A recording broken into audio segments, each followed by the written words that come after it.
In a small town in Kansas, USA, there was a man named Bill. He was overweight and enjoyed drinking alcohol. Whenever he drank alone, he always finished an entire barrel. He owned a good piece of land close to the city, about 300 acres, but he only planted half of it.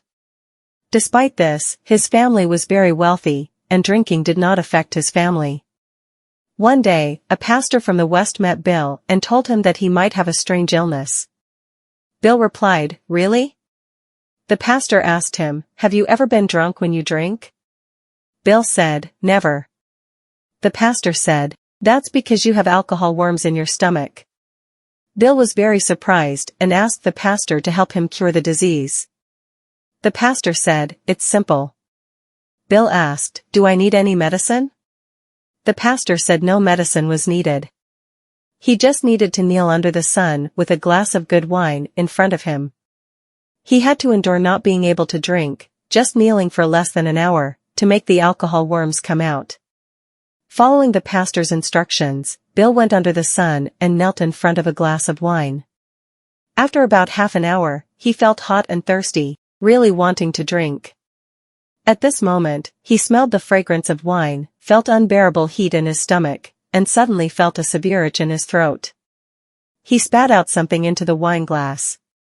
When he looked at it, it was a red worm over 3 inches long, wriggling in the wine like a small fish, complete with mouth and nose.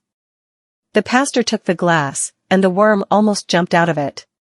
Bill thanked the pastor very gratefully and wanted to repay him with gold coins, but the pastor refused, only asking Bill for the alcohol worm.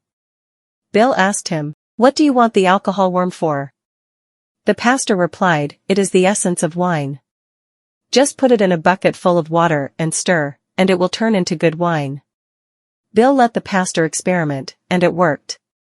Since then, Bill began to dislike alcohol, treating it like an enemy. His body gradually became thinner, his family became increasingly poor, and eventually, they couldn't even afford to eat. Comments pointed out, drinking a barrel of wine every day did not reduce his wealth. In fact, not even drinking a drop of wine every day made him even poorer. Could it be that people's food and drink are also predetermined? Some say that the alcohol worm might have been a good thing for Bill, not a bad thing, and that the pastor just wanted to get the alcohol worm, so he deceived him. Is this statement correct or incorrect? Sometimes we often hear people say that if you don't spend money, you won't make money, and being extravagant but carefree in life. Perhaps everyone's destiny has long been predetermined, and sometimes deliberately changing oneself may not lead to good results.